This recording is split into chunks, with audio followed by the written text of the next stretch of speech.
Ma chère amie, approche ton fauteuil, prends cette tasse de thé bien chaude entre tes mains et laisse la vapeur caresser ton visage. Sens cette chaleur qui se diffuse lentement de tes paumes vers tes bras, puis vers ton cœur. C'est le tout premier pas vers l'apaisement.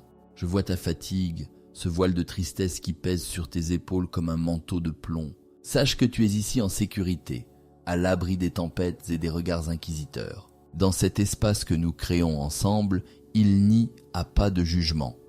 Pas de tu aurais dû, seulement de la douceur, de la bienveillance et une compréhension profonde, viscérale de ce que tu traverses. Je sais les nuits d'insomnie passées à fixer le plafond, à refaire le film de ces derniers mois, à te demander à quel moment précis le rêve a basculé dans le cauchemar. Je suis là pour te murmurer que tu n'as rien à te reprocher.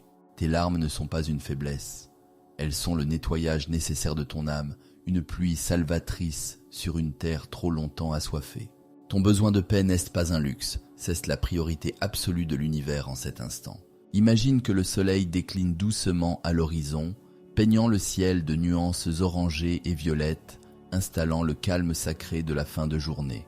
Nous allons parler de ce moment délicat, presque suspendu, où cette ombre de ton passé, cet homme qui a occupé tout ton espace mental, qui a colonisé tes pensées et tes émotions, tente soudain de revenir. Quand un être au profil narcissique te quitte avec fracas, ou que tu trouves enfin la force herculéenne de t'éloigner, il se produit souvent un phénomène systématique, presque mathématique. Il fait tout pour revenir. C'est comme s'il possédait un radar invisible, un sixième sens malveillant lui murmurant que tu commences enfin à respirer sans lui, que tes couleurs reviennent, que ton rire commence à nouveau à percer le silence. Bienvenue dans ton sanctuaire de guérison, ma sœur d'âme. Ta présence ici est le souffle vital de notre communauté de femmes debout, de ces femmes qui ont appris à transformer leur douleur en sagesse. Si mes mots déposent un baume sur tes blessures encore vives, n'hésite pas à laisser un signe de ton passage, car chaque témoignage est une bougie allumée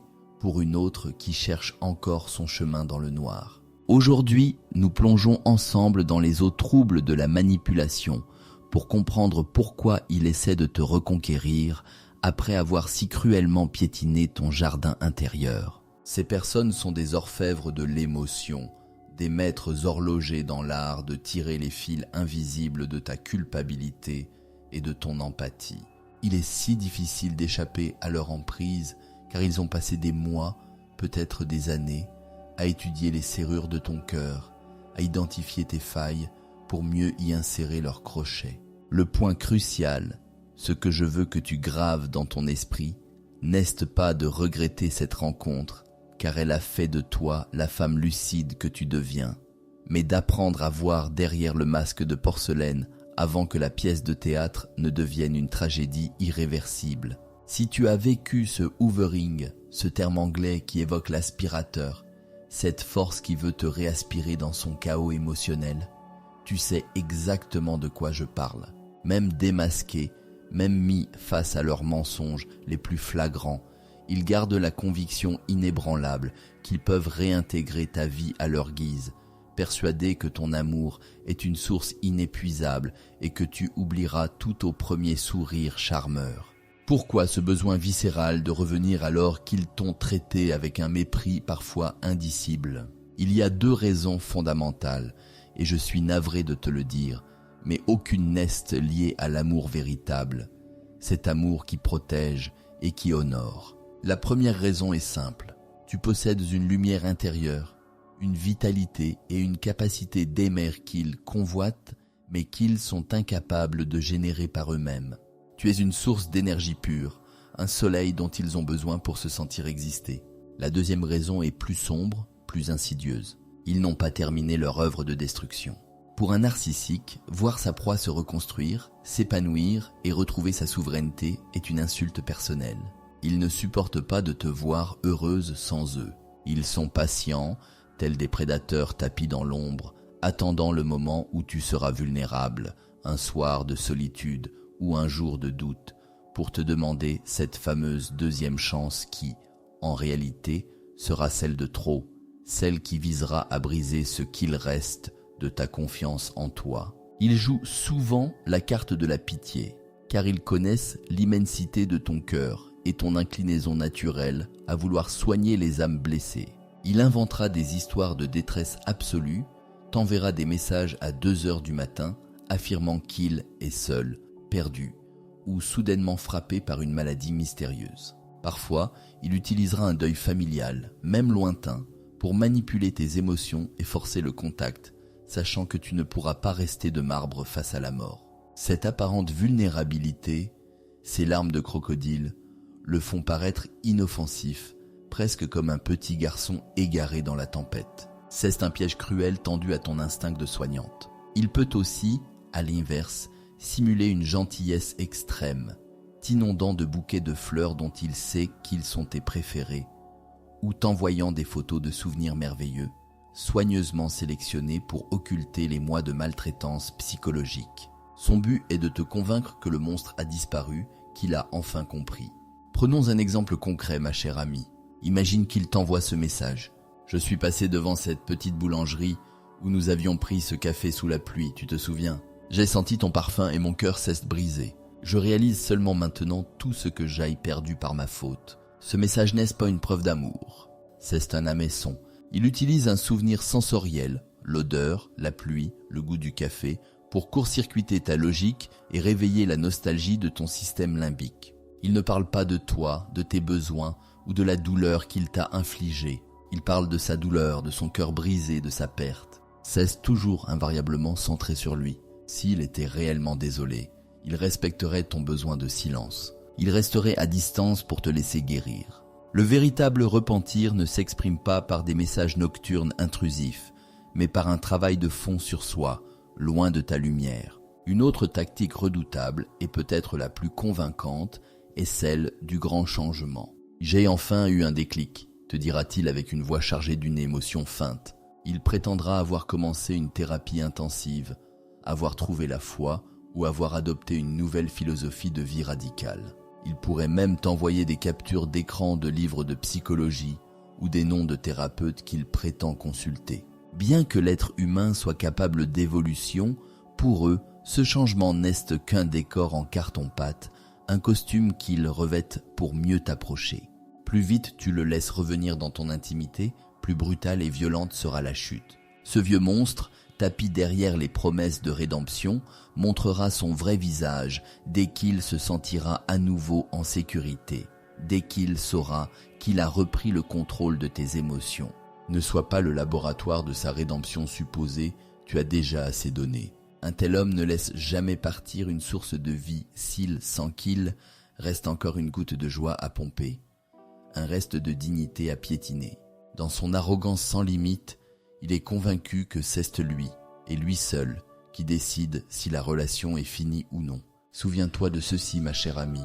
Pour lui, une deuxième chance n'est jamais une opportunité de mieux t'aimer, c'est une opportunité de terminer le travail de dépersonnalisation qu'il avait commencé.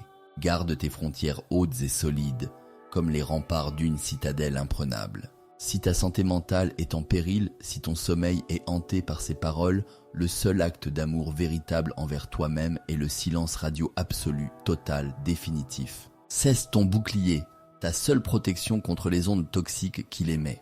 Parlons un instant de ce silence radio. Ce n'est pas un jeu de pouvoir. Ce n'est pas une tentative de le faire réagir ou de le faire revenir en rampant. C'est une mesure de survie. C'est comme couper l'oxygène à un incendie. Chaque fois que tu réponds à un message, même pour dire « laisse-moi tranquille », tu lui donnes ce qu'il cherche. De l'attention. Pour lui, la colère est aussi délicieuse que l'admiration. Tant que tu réagis, il sait qu'il a encore une prise sur toi. Le silence est la seule réponse qu'il ne peut pas manipuler.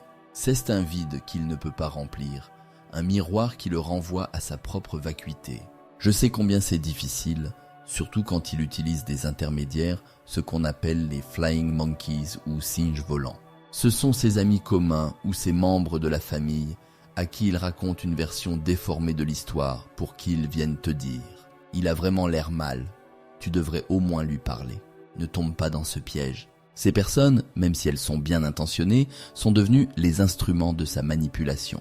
Avant de continuer ce voyage au cœur de la vérité, j'aimerais partager un secret avec toi. Nous rêvons, au sein de cet espace, de réunir 1000 femmes, puis 10 000, qui se soutiennent, s'écoutent et se protègent mutuellement.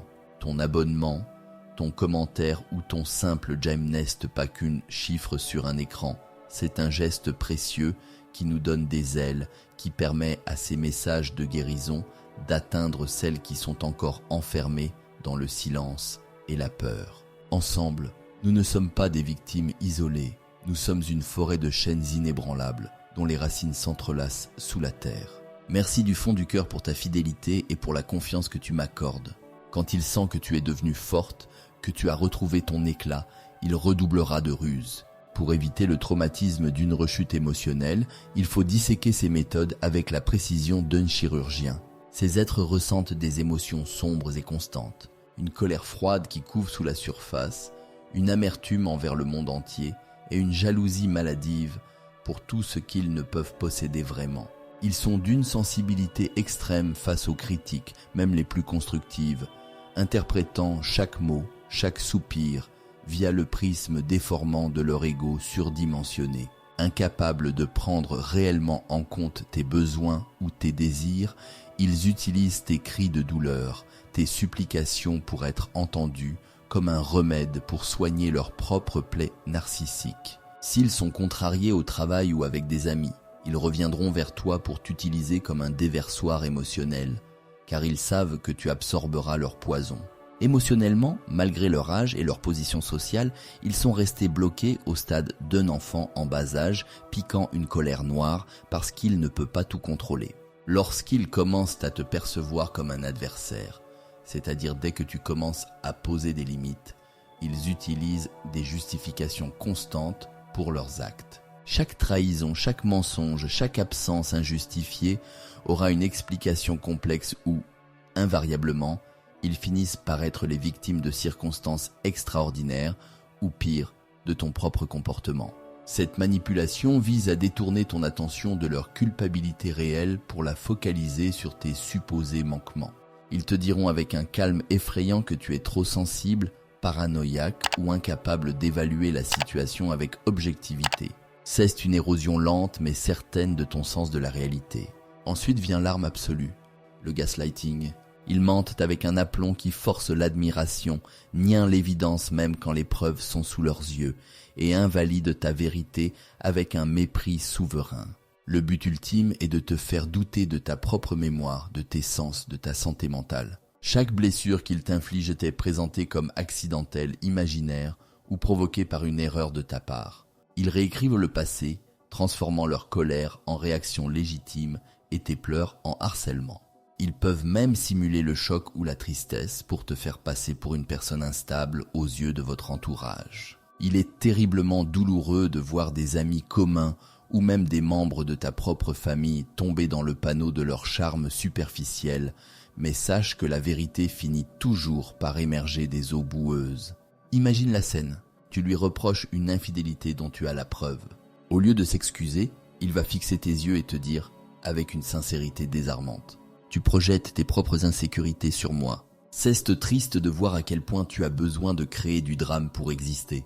Tu devrais vraiment aller consulter, je m'inquiète pour toi. En une phrase, il a annulé ta preuve, t'a traité de malade mental et cesse de te positionner comme le partenaire protecteur et inquiet. C'est une violence psychologique inouïe. C'est un viol de ton esprit. Et si tu restes, tu finiras par te demander si effectivement tu n'as pas tout imaginé. C'est là que le piège se referme. Ils utilisent aussi la honte toxique et le dénigrement constant pour renforcer leur estime de soi, qui est en réalité d'une fragilité extrême. En se percevant comme intrinsèquement supérieurs à toi, ils se rassurent sur leur propre valeur. Toi, tu es vu comme une extension d'eux-mêmes qui doit être soit parfaite, soit punie. Il utilise la honte pour te faire sentir imparfaite, inadéquate, détournant ainsi l'attention de ses propres manquements abyssaux.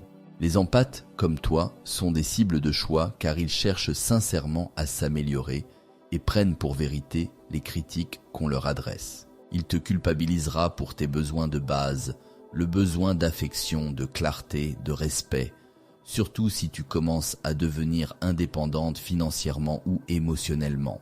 Mais écoute-moi bien, une fois que tu seras guéri, ces bombes de honte n'auront plus aucune prise sur toi. Elles glisseront sur ton armure de lumière. Tu sauras enfin, avec une certitude inébranlable, qui tu es vraiment. Parlons un instant des menaces, notamment celles qui sont psychologiques et invisibles pour le monde extérieur. Ils utilisent la peur du rejet social ou de l'isolement pour contrôler tes pensées et t'assurer de ta soumission. Ils peuvent saboter tes projets professionnels, tes amitiés ou tes passions les plus chères pour s'assurer que tu restes dépendante d'eux, se moquant ensuite de ton incapacité à réussir quoi que ce soit par toi-même. Leur but est de te réduire à une ombre, une version affaiblie de toi-même, car une femme forte est une menace pour leur fragile édifice de mensonges. Par pure jalousie de ton éclat, ils inventeront des calomnies, sèmeront le doute dans l'esprit de tes proches, tout cela pour s'assurer que tu n'es nulle part où aller si tu décidais de les quitter. Sais-tu ce qu'un tel homme fait réellement quand tu n'es pas là, quand le rideau tombe? Pour lui, les êtres humains sont interchangeables, comme des accessoires de théâtre. Ton rôle principal était de maintenir ses émotions en équilibre, d'être le miroir qui lui renvoie une image flatteuse. Au début de la relation, lors de la phase de love bombing, tu étais la muse, la reine, la femme parfaite, placée sur un piédestal inaccessible. Mais la dépréciation est inévitable car ils sont incapables de gérer les défauts inhérents à la condition humaine. Ils se prennent pour des rois déchus, affichant une arrogance de façade pour cacher un vide intérieur qui ressemble à un trou noir. Tant que tu ne perces pas leur masque, tant que tu ne remets pas en question leur supériorité, ils peuvent se montrer flatteurs. Mais dès que tu poses une question dérangeante, dès que tu exiges la vérité, ils t'abaissent avec une cruauté froide pour reprendre le contrôle de la narration. Quand il te dit « j'aille besoin d'être seul » ou « j'aille besoin d'espace », que veut-il dire en réalité? Ces êtres détestent la solitude réelle, car face à eux-mêmes, ils ne voient que le néant. Ils ont un besoin vital de drame, de conflit ou d'admiration pour se sentir vivants. C'est dans ces moments-là qu'il peut disparaître sans explication, le fameux ghosting, ou te repousser avec une violence verbale inouïe. Ce temps prétendu seul lui permet souvent de s'adonner à ses addictions, quelles qu'elles soient, ou de chercher activement une nouvelle proie, une nouvelle source qui n'est pas encore fatiguée par ses mensonges et ses manipulations. Il a souvent plusieurs options ouvertes, plusieurs fils qu'il tire en même temps. Ce besoin d'espace est aussi parfois une forme de punition, une vengeance silencieuse parce que tu as osé dire non ou parce que tu n'as pas réagi comme il l'attendait. L'une de leurs faces les plus sombres est le culte du secret. Ils cachent tout par principe, leur passé, leurs finances, leurs intentions réelles, leurs fréquentations.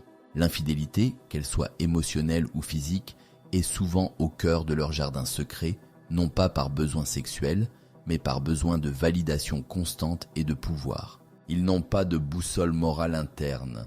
Leur seule règle est d'obtenir ce qu'ils veulent sans se faire prendre. Dès que tu n'es plus sous leurs yeux, le lien émotionnel est coupé dans leur esprit. Ils ont un besoin insatiable de ce qu'ils ne possèdent pas encore. Ils considèrent même leur ex-partenaire comme leur propriété éternelle, tentant de renouer des contacts des années après, juste pour vérifier s'ils ont encore un pouvoir de nuisance ou de séduction sur elle. Tu remarqueras peut-être, s'il revient, des changements soudains et inexpliqués dans son apparence, son langage ou ses goûts. Ils sont comme des caméléons, adoptant la personnalité de leur proie actuelle ou de la personne qu'ils admirent sur le moment.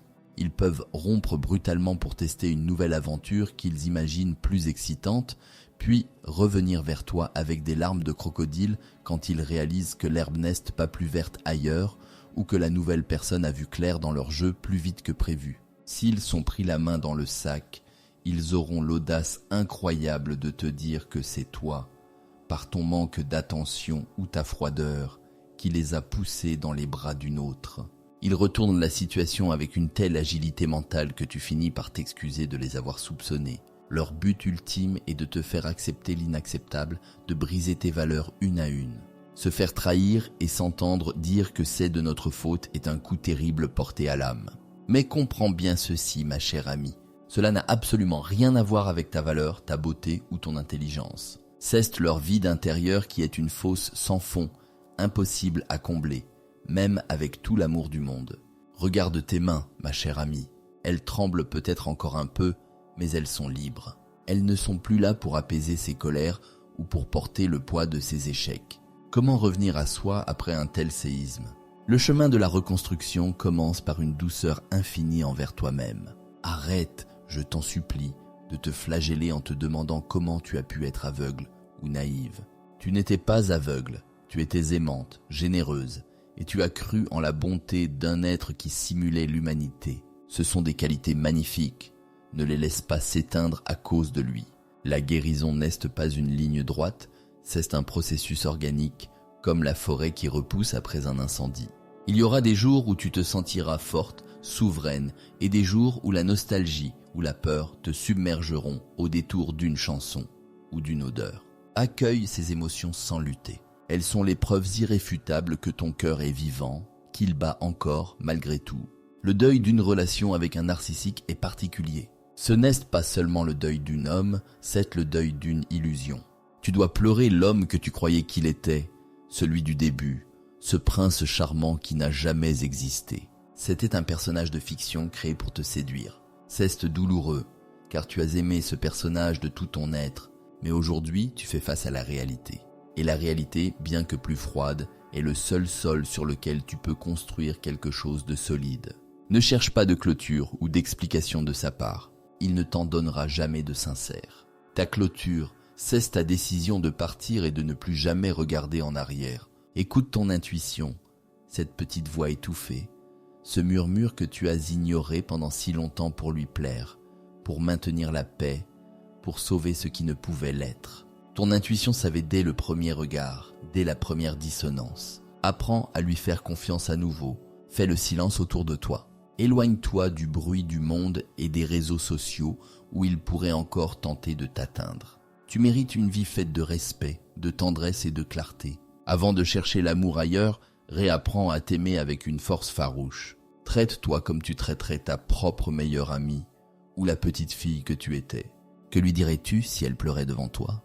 Tu la prendrais dans tes bras, tu lui dirais qu'elle est en sécurité maintenant. Fais de même pour toi. Prends-toi dans tes bras, physiquement, et promets-toi de ne plus jamais laisser personne piétiner ton âme. Le retour à soi, c'est aussi réhabiter son propre corps, ce corps qui a souvent somatisé le stress de la relation. Peut-être as-tu eu des douleurs inexpliquées, des problèmes de digestion, une fatigue chronique ou des tensions dans la mâchoire. C'est ton corps qui criait ce que ton esprit n'osait pas formuler. Écoute ses besoins les plus simples. Le plaisir donne tes buts en pleine conscience, la sensation de l'herbe sous tes pieds nus, la chaleur donne bain, le rythme de ta propre respiration. Chaque petit pas vers ton bien-être physique est une victoire éclatante sur le chaos qu'il a semé. Ne sous-estime jamais la puissance révolutionnaire de la douceur.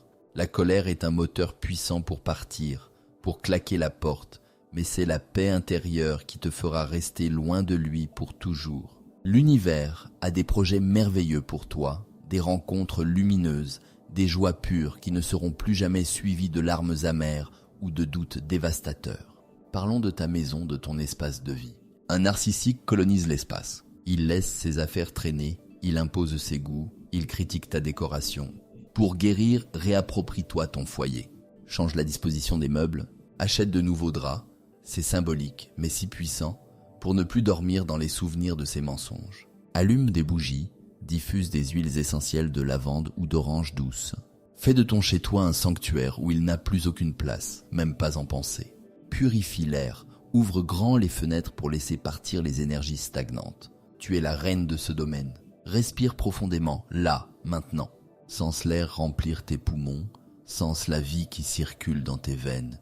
Tu es une survivante, certes, mais tu es surtout une créatrice. Tu es en train de créer la version la plus authentique et la plus puissante de ta vie, une version où tu es ta propre priorité. Ton esprit est un temple sacré, un lieu de culte dédié à ta propre lumière. N'y laisse plus jamais entrer les marchands d'illusions et les voleurs de joie. Tu as payé le prix fort pour ta liberté, ne la brade plus jamais. Il est capital de comprendre, même si c'est douloureux, que le narcissisme pathologique n'est pas une phase, ni une maladie que ton amour pourrait guérir. C'est une déconnexion irrémédiable de l'empathie, une structure de personnalité rigide. Tu ne peux pas soigner quelqu'un qui se pense parfait et qui voit en toi le seul problème. Ta mission sur cette terre n'est pas de porter le fardeau de sa noirceur, ni de le sauver de ses propres démons. Ta seule et unique mission est de te sauver toi, de protéger cette étincelle divine qui réside en toi. En choisissant la dignité plutôt que la soumission, tu ne te sauves pas seulement toi-même. Tu montres le chemin à d'autres femmes, tu prouves que la sortie existe et que la vie après eux est non seulement possible, mais infiniment plus belle, plus vaste et plus colorée. Souviens-toi de ta légèreté, de cette insouciance que tu avais avant de croiser son chemin. Elle n'est pas détruite, elle est juste recouverte d'une épaisse couche de poussière et de débris. Ensemble, nous allons secouer tout cela. Chaque jour, fais une chose, une seule, qui te fait plaisir à toi et à toi seul. Reconstruis ton royaume intérieur pierre par pierre, avec le mortier de l'amour-propre et le ciment de la vérité. La vie prend son temps, comme la nature, pour transformer le charbon de la douleur en un diamant de sagesse inaltérable. Tu es ce diamant, ma chère amie. Je te laisse pour l'instant avec quelques pensées douces à emporter avec toi dans ton sommeil ou dans ta journée. Accorde-toi le droit sacré de ressentir chaque émotion sans le moindre jugement. La tristesse, la colère, le dégoût ou même une pointe de nostalgie ne sont pas des régressions, ce ne sont pas des échecs, ce sont les preuves vibrantes de ton humanité retrouvée. En acceptant tes propres ombres, tu permets enfin à ta lumière de dissiper les brumes toxiques du passé. Tu es digne de recevoir la même compassion infinie que celle que tu as si souvent offerte aux autres, sans compter. Chéris le silence de ta maison, même s'il te semble parfois pesant. Ce silence est ton allié, c'est l'espace où ton intuition peut enfin murmurer ses vérités sans être couverte par les cris ou les critiques. Tes limites ne sont pas des murs de prison destinés à t'isoler, ce sont les remparts protecteurs de ton jardin secret, les gardiens de ta paix retrouvée. Dire non à ce qui t'amoindrit, à ce qui te fait douter de toi, est le plus beau et le plus puissant oui que tu puisses adresser à ton âme. Ta paix est un trésor inestimable que personne, absolument personne, n'a plus le droit de piller. Redécouvre la beauté simple et profonde de ta propre compagnie. Apprends à te dater toi-même, à t'amener au cinéma, au musée ou simplement en forêt. Traite-toi avec une dévotion presque religieuse. Ta valeur ne se définit pas et ne s'est jamais définie par le regard d'un homme qui n'a pas su voir l'éclat de ton âme. Elle se définit par ta résilience, par ta capacité à te relever après chaque chute, par la bonté que tu gardes intacte malgré les épreuves. Nourris tes passions oubliées, reprends ce pinceau, ce livre, cet instrument ou ce projet que tu as mis de côté pour ne pas lui faire d'ombre. Tu es la seule et unique souveraine de ton existence. Rappelle-toi chaque matin, au moment où tes yeux s'ouvrent, que tu es une création précieuse de l'univers. Les épreuves n'ont pas brisé le diamant en toi, elles l'ont poli. Elles ont révélé des facettes de ta personnalité que tu ne soupçonnais même pas. Regarde-toi dans le miroir avec une bienveillance absolue. Tu es une guerrière de lumière qui a traversé le feu et qui a choisi la vie. Tu possèdes en toi toutes les ressources nécessaires pour transformer tes cicatrices en constellations qui guideront tes pas futurs. Écoute mon cœur qui bat à l'unisson du tien. Tu es une femme d'une force exceptionnelle. Ce tunnel de manipulation et de mensonges aurait pu en terrasser plus d'une, mais tu es là. Tu écoutes, tu cherches à comprendre. Tu es debout. Ne laisse plus jamais les paroles d'un homme perdu, d'un homme qui fuit sa propre ombre, définir la femme lumineuse et complexe que tu es. Tu es faite de courage pur, de cette étoffe dont on fait les légendes. Le chemin qui s'ouvre devant toi est désormais baigné d'une lumière d'aube, douce et pleine de promesses. Le plus dur, ce combat pour ta survie psychique, est maintenant derrière toi. Chaque pas que tu fais loin de la manipulation est un pas de géant vers ta liberté totale. Tu vas bientôt redécouvrir le plaisir immense du rire qui vient du ventre, le plaisir de planifier ton avenir sans avoir à te justifier, sans avoir peur d'une réaction imprévisible. Tu redeviens, enfin, la seule narratrice de ta propre histoire, l'architecte de ton propre bonheur. Imagine-toi dans un an. Tu seras assise quelque part, peut-être dans un parc ou sur une terrasse, et tu repenseras à ce moment précis. Tu souriras en réalisant tout le chemin parcouru. Tu ne ressentiras plus de haine, seulement une indifférence tranquille. Tu te diras, j'ai survécu et j'ai tellement appris. Cette femme du futur t'encourage aujourd'hui. Elle sait que tu as ce qu'il faut. Elle t'attend avec impatience. Je suis immensément fier de toi, de ton parcours, de ta lucidité. Pour chaque message ignoré, pour chaque non prononcé avec fermeté, pour chaque soin que tu apportes à ton âme blessée, je te dis bravo. Tu es en train de gagner la plus importante des batailles, celle de ta souveraineté. N'oublie jamais que tu n'es pas seul sur ce chemin. Nous sommes des milliers, des millions de femmes à marcher à tes côtés, formant une chaîne invisible mais indestructible de sororité. Quand tu te sens faiblir, imagine nos mains tendues vers toi, sans notre force collective te porter. Reprends une petite gorgée de thé, elle doit être à la température idéale maintenant. Respire, expire tout le poids du passé, toutes les paroles amères, tous les doutes. Inspire le présent, la possibilité, l'air pur de ta liberté. Tout va bien se passer, vraiment.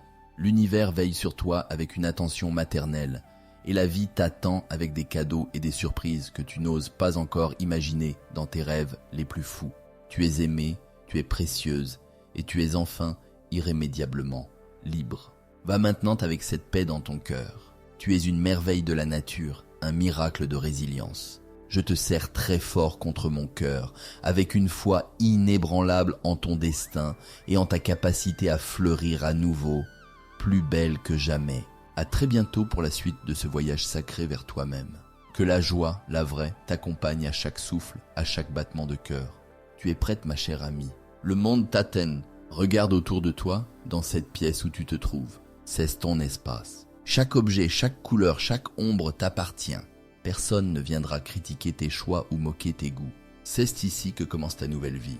Prends le temps de savourer cette absence de tension, ce silence qui n'est plus lourd de reproches mais léger de possibilités. Tu peux enfin poser les armes. La guerre est finie et c'est toi qui as gagné, car tu as choisi la vie. Imagine maintenant tes racines s'enfonçant profondément dans la terre, te reliant à toutes les femmes qui, avant toi, ont dû se battre pour leur dignité, sans leur force monter en toi. Tu n'es pas une victime, tu es une initiée. Tu as vu l'ombre, tu as compris ses mécanismes et tu as choisi de revenir vers la lumière. Cette expérience, aussi douloureuse fut-elle, est devenue ton super pouvoir. Plus personne ne pourra te tromper, car tu connais désormais le parfum du mensonge et la texture de la manipulation. Tu es devenue une gardienne de la vérité. Pensez à demain matin. Ce sera un matin différent.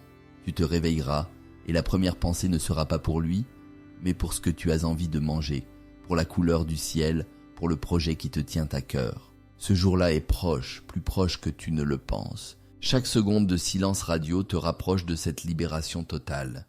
Tiens bon, ta liberté n'a pas de prix, et ton futur moi te remercie déjà d'avoir eu le courage de dire assez. Sache aussi qu'il est normal de ressentir de la colère. Ne l'étouffe pas. La colère est une énergie de protection.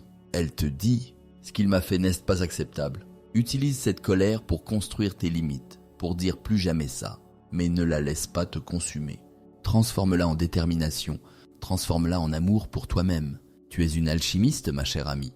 Tu es capable de transformer le plomb de ta douleur en l'or de ta sagesse. Et si un jour tu trébuches, si un jour tu réponds à un message ou si tu regardes ces réseaux sociaux, ne te juge pas. Ne recommence pas à te flageller. Relève-toi, secoue la poussière de tes vêtements et reprends ta marche. La guérison n'est pas un examen que l'on réussit ou que l'on rate. C'est un voyage. Et chaque voyage comporte des détours. L'important est de garder le cap vers ta propre lumière. Je reste là, en pensée avec toi, jusqu'à ce que la dernière goutte de ton thé soit bue et que tu te sentes prête à affronter le monde avec ce nouveau regard. Ce regard de femme qui sait, tu es une merveille. N'en doute jamais. Que ta nuit soit douce ou que ta journée soit lumineuse, sache que tu es entouré d'amour et de respect. Tu as réussi, tu es là, tu es libre. N'oublie jamais que le temps est ton allié. Chaque jour qui passe sans contact est une victoire. Chaque jour qui passe est une couche de peau neuve qui se forme sur ta blessure. Un jour, tu te réveilleras et tu réaliseras qu'il ne s'est pas passé une seule heure sans que tu penses à lui, mais que tu as pensé à lui comme on pense à un vieux film que l'on n'a plus envie de revoir. Ce jour-là, tu sauras que tu es totalement guéri, et ce jour-là, tu fêteras ta renaissance. D'ici là, sois douce avec toi-même. Dors autant que tu en as besoin. Mange des choses qui te font du bien. Entoure-toi de personnes qui t'aiment vraiment, sans condition. Et surtout, garde cette petite flamme d'espoir allumée au fond de ton cœur. Elle est le signe que ton âme est intacte. Elle est le signe que le meilleur est à venir. Je crois en toi. Je sais qui tu es, et je sais que tu vas briller plus fort que jamais. Prends soin de toi, ma sœur d'âme. Tu es le trésor le plus précieux de ta propre vie. Ne l'oublie jamais. Je te serre une dernière fois dans mes bras avant de te laisser à ta paix retrouvée. Respire, souris, tu es libre.